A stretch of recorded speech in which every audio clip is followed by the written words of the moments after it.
Harmonic progression. Harmonic progression किसको कहेंगे हम? कोई भी एक सीक्वेंस आपको दिया है, ऐसी कौन सी कंडीशन है जो देखने के बाद आप उस सीक्वेंस को हार्मोनिक प्रोग्रेशन कहेंगे, ये हमें देखना है।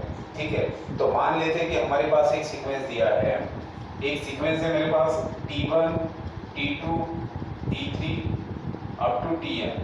ठीक है, अब ये सीक्वेंस मेरे पास है। अब मुझे ये देखना है कि इस सीक्वेंस को मैं HP कब कहूंगा।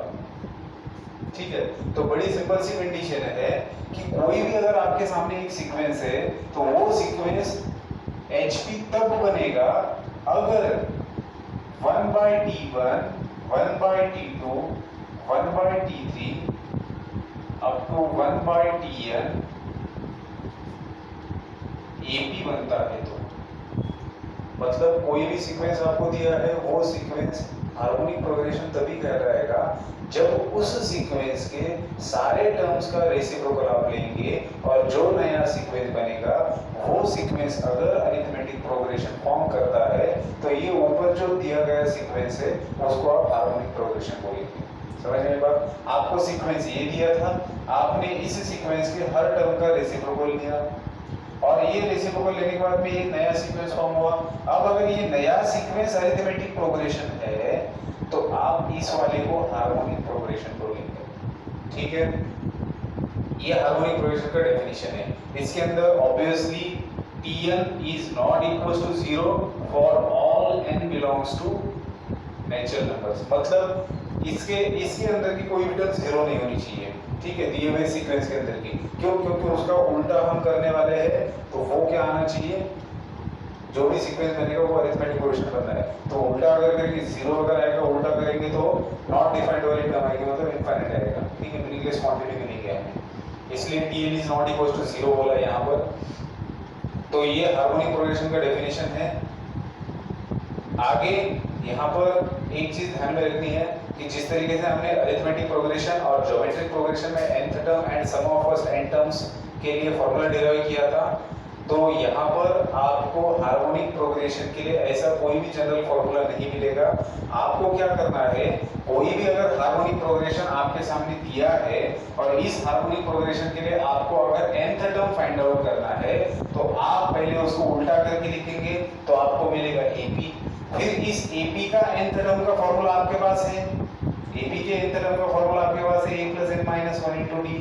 तो इस वाले के लिए आप Tn निकालेंगे, जो भी Tn आएगा उसको उल्टा करेंगे तो वो बन जाएगा Tn ऑफ हार्मोनिक प्रोग्रेशन। ठीक है, इसी तरीके से सम ऑफ फर्स्ट n टर्म्स अगर आपको निकालना है HP का तो आपके पास उसके लिए फॉर्मूला नहीं है, उसके लिए भी आपको अरिथमेटिक प्रोग्रेशन का यूज करना पड़ेगा। ठीक है, तो ये था हार्मोनिक प्रोग्रेशन के बारे में। तो जिस तरीके से हमने अरिथमेटिक प्रोग्रेशन, ज्योमेट्रिक प्रोग्रेशन देखा, अभी तीसरा था हार्मोनिक प्रोग्रेशन। तो कंडीशन आपको समझ में आ गई है, बड़ी सिंपल सी कंडीशन थी कि सीक्वेंस को, किसी भी सीक्वेंस को हार्मोनिक प्रोग्रेशन कब कहा जाएगा। ठीक है, तो जो हमारा नेक्स्ट एक्सरसाइज आएगा उसके अंदर कुछ एग्जांपल है इसके ऊपर डिपेंडेंट जो हम सॉल्व करेंगे। ठीक है, तब आपको जाके इसकी आइडिया और क्लियर हो जाएगी। अब इसके बाद में आते हैं टाइप्स ऑफ मीन्स। ठीक है, तीन तरीके के मीन्स हम देखने वाले हैं, एक है अरिथमेटिक मीन, दूसरा है ज्योमेट्रिक मीन और तीसरा है हार्मोनिक मीन। ठीक है, इन तीनों को भी किस तरीके से डिफाइन किया है और इन तीनों के बीच में क्या रिलेशन है, ये चीज हमें नेक्स्ट अभी देखनी है। तो अरिथमेटिक मीन जो होता है इसको डिफाइन कैसे किया है?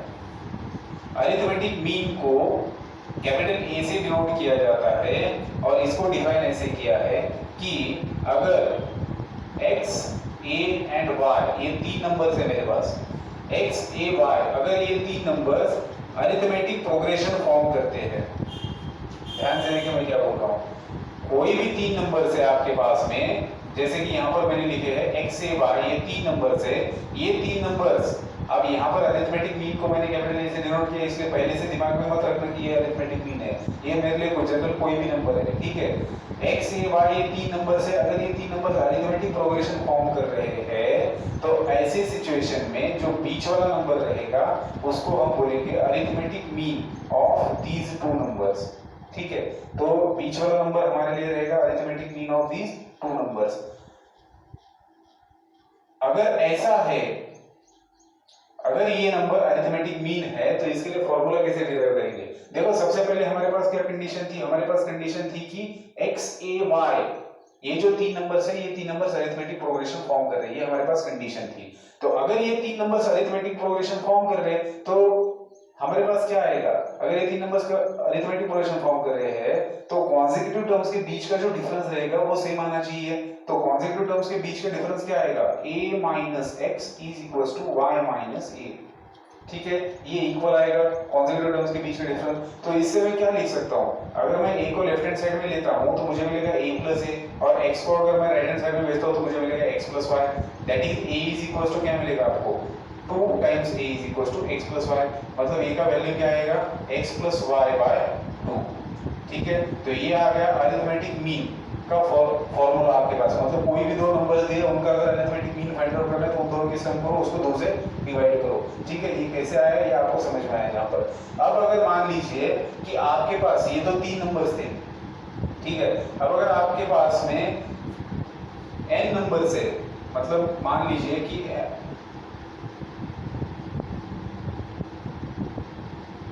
T3 इस तरीके से n टर्म्स दिया है आपके पास में और ये अरिथमेटिक प्रोग्रेशन फॉर्म करता है। ठीक है, तो आपको अगर अरिथमेटिक मीन निकालना है इन n टर्म्स का तो आप कैसे निकालेंगे? तो सबका सम करना है आपको, सबका सम करेंगे और कितने टोटल नंबर्स है इसके अंदर? n टर्म्स है तो n से इसको डिवाइड करेंगे। तो ये बन जाएगा कोई किसी भी सीक्वेंस में, दिए हुए सीक्वेंस में n नंबर्स का अरिथमेटिक मीन निकालने का फॉर्मूला। ठीक है, तो ये था अरिथमेटिक मीन के लिए। क्वेश्चन हमें क्या पूछा जाता है कि कोई भी दो नंबर्स देंगे आपको और उन दो नंबर्स के बीच में 3 number, 4 number, 5 number, 10 number insert करो ताकि वो सारे के सारे नंबर्स अरिथमेटिक प्रोग्रेशन बनाए। तो ये वाला क्वेश्चन सॉल्व करने के लिए ये कॉन्सेप्ट समझना बहुत ज्यादा जरूरी है कि आपका जो अरिथमेटिक मीन होता है वो अरिथमेटिक मीन जिन भी दो नंबर्स का है वो सब मिलके अरिथमेटिक प्रोग्रेशन फॉर्म करते हैं। समझ में आ रही बात? मतलब जब भी आपको इंसर्शन का सवाल आएगा, इंसर्शन ऑफ अरिथमेटिक मीन्स का, तब आपको कोई भी, मान लीजिए कि 4 नंबर्स आपको इंसर्ट करने हैं तो आप सीधा 4 अरिथमेटिक मीन इंसर्ट करेंगे इसके अंदर ताकि ये पूरा ए बी बन जाएगा। ये मैं एग्जांपल सॉल्व करते समय आप लोगों को बताऊंगा। अभी आप सिर्फ इतना ध्यान में लीजिए कि अरिथमेटिक प्रोग्रेशन का डेफिनेशन फॉर 3 नंबर्स क्या दिया है कि आपके पास अगर कोई भी 3 नंबर्स है और वो 3 नंबर्स अगर ए बी फॉर्म कर रहे हैं तो बीच वाला नंबर अरिथमेटिक मीन होता है, और ये ए बी फॉर्म कर रहे हैं तो हमने वहां से उसका फॉर्मूला डेवलप किया। ठीक है, तो ये था अरिथमेटिक मीन जिसको कैपिटल ए से डिनोट किया जाता है। इसके बाद में आता है बेटा ज्योमेट्रिक मीन। अब ज्योमेट्रिक मीन को कैसे डिफाइन किया ये देखेंगे आप। ठीक है, तो ज्योमेट्रिक मीन को कैपिटल जी से डिनोट किया जाता है। अब ज्योमेट्रिक मीन हम देखेंगे दो नंबर्स का ज्योमेट्रिक मीन। मान लीजिए आपके पास x, y ये दो नंबर्स है, यहाँ पर ये कंडीशन है कि ये x और y दोनों भी या तो ग्रेटर देन 0 चाहिए या फिर दोनों भी लेस देन 0 चाहिए। ठीक है, मतलब इसको हम ऐसे भी लिख सकते हैं या तो x and y both are positive या फिर x और y बोथ आर नेगेटिव। अगर एक नंबर पॉजिटिव होता है एक नंबर नेगेटिव होता है तो उसका ज्योमेट्रिक मीन नहीं निकाल सकते, उसका ज्योमेट्रिक मीन डिफाइन नहीं किया है। ठीक है, तो जब भी हम दो नंबर्स का ज्योमेट्रिक मीन निकालते हैं तो दोनों भी या तो पॉजिटिव चाहिए या फिर दोनों भी नेगेटिव चाहिए, मतलब पॉजिटिव क्वांटिटी आनी चाहिए उनका मल्टीप्लिकेशन। ठीक है, अब यहाँ पर इन दो नंबर्स का मुझे ज्योमेट्रिक मीन निकालना है। तो देखिए, अगर x g y r in gp, ये तीन नंबर्स अगर gp फॉर्म कर रहे हैं, x g y ये तीन नंबर्स अगर gp फॉर्म कर रहे हैं तो बीच वाला जो नंबर रहेगा वो रहेगा geometric mean of x and y। x and y का ज्योमेट्रिक मीन रहेगा। ये यहाँ पर मैं g ले रहा हूँ क्योंकि मैं जनरलाइजेशन कर रहा हूँ, मैं कंसेप्ट आपको बता रहा हूँ। अगर यहाँ पर मैं ऐसे बोलता हूँ कि आपके पास a b c तीन नंबर से जो कि ज्योमेट्रिक प्रोग्रेशन फॉर्म करे तो ऑब्वियसली बीच वाला नंबर जो है वो ज्योमेट्रिक मीन रहेगा किसका? इन दोनों का। ठीक है, समझने वाली बात ये है। यहाँ पर हमें जनरलाइजेशन करना है, फॉर्मूला बनाना है, इसलिए मैंने कैपिटल जी किया है। नहीं तो ऐसा लगेगा कि ये दो नंबर अलग दिख रहे हैं, कुछ स्पेशल दिख रहा है, ऐसा कुछ नहीं है, तीनों भी नंबर्स ही है। ठीक है, करना क्या है आपको, ये तीन नंबर्स अगर जीपी फॉर्म कर रहे हैं तो बीच वाला जो रहेगा वो ज्योमेट्रिक मीन रहेगा। अब फिर से इसका फॉर्मूला डिराइव करने के लिए क्या करना है, अगर ये तीन नंबर जीपी फॉर्म कर रहे हैं तो ऑब्वियसली हमारे पास क्या रहेगा? रेशियो कांस्टेंट रहेगा, मतलब g/x is equal to y by g है, ठीक है। अब अगर मैं क्रॉस मल्टीप्लिकेशन करता हूँ तो मुझे क्या मिलेगा, g square is equal to x y and that is geometric mean क्या मिलेगा मुझे, प्लस और माइनस एक्स वाई, ठीक है, प्लस और माइनस एक्स वाई। अब प्लस कब आएगा और माइनस कब आएगा, जिन दो नंबर्स का आप ज्योमेट्रिक मीन फाइंड आउट कर रहे हो वो दोनों भी अगर पॉजिटिव है तो ज्योमेट्रिक मीन रहेगा पॉजिटिव, जिन दो नंबर्स का आप ज्योमेट्रिक मीन फाइंड आउट कर रहे हो वो दोनों भी अगर नेगेटिव है तो उनका ज्योमेट्रिक मीन भी आएगा नेगेटिव, ठीक है। तो ये था बेटा ज्योमेट्रिक मीन के लिए। अब अगर आपके पास n नंबर्स है और उन n नंबर्स का अगर आपको ज्योमेट्रिक मीन फाइंड आउट करना है तो उन n नंबर्स का ज्योमेट्रिक मीन इस तरीके से आएगा।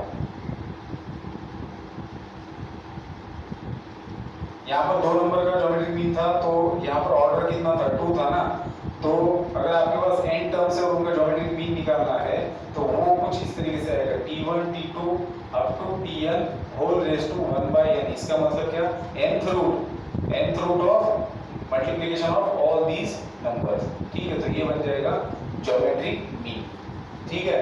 तो ये था geometric mean of n numbers, मतलब 2 नंबर्स का ज्योमेट्रिक मीन के लिए फॉर्मूला ये रहेगा, g is equal to plus और minus root of x y, और n नंबर से तो उनके ज्योमेट्रिक मीन के लिए फॉर्मूला आपके पास यही है, ठीक है। अब आगे बढ़ते हैं, आगे है हमारा हार्मोनिक मीन, ठीक है।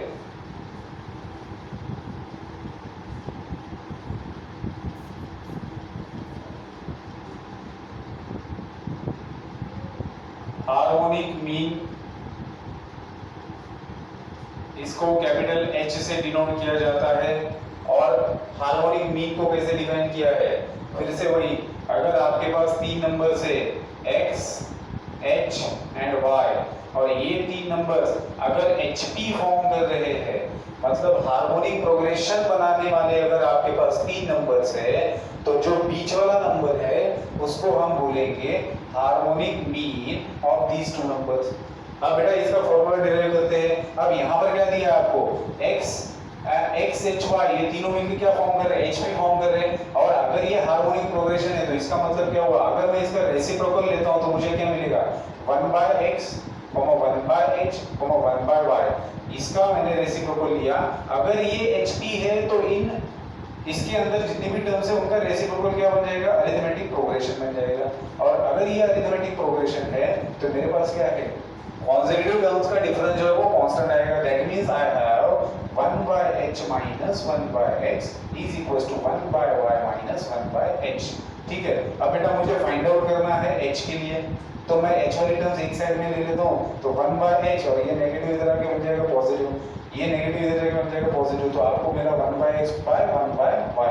अब ये दोनों का डिनोमिनेटर सेम दिख रहा है आपको, तो आप क्या करेंगे, 1 plus 1 क्या बन जाएगा, 2 by h is equals to cross multiplication करेंगे तो x plus y by x into y. अब आपको वैल्यू h की निकालनी है तो ट्रांसपोजिशन कर लेंगे तो आपको क्या मिलेगा, क्रॉस मल्टीप्लिकेशन कर लो, h is equals to 2xy और x प्लस y जो ब्रैकेट है इधर आके डिवाइड होगा, ठीक है। तो इसको आप इस तरीके से लिख सकते हो। तो बेटा ये फॉर्मूला बन गया हार्मोनिक मीन के लिए, मतलब कोई भी 2 नंबर्स अगर आपको दिए हैं और उसका अगर आपको हार्मोनिक मीन निकालना है तो फॉर्मूला है 2xy bye x plus y, ठीक है।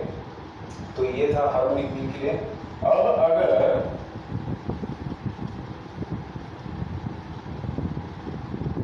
आपके पास n टर्म्स है और इनका अगर आपको हार्मोनिक मीन निकालना है तो वो कैसे निकालेंगे आप, तो हार्मोनिक मीन आएगा n by 1 by t1 plus 1 by t2 plus up to 1 by tn।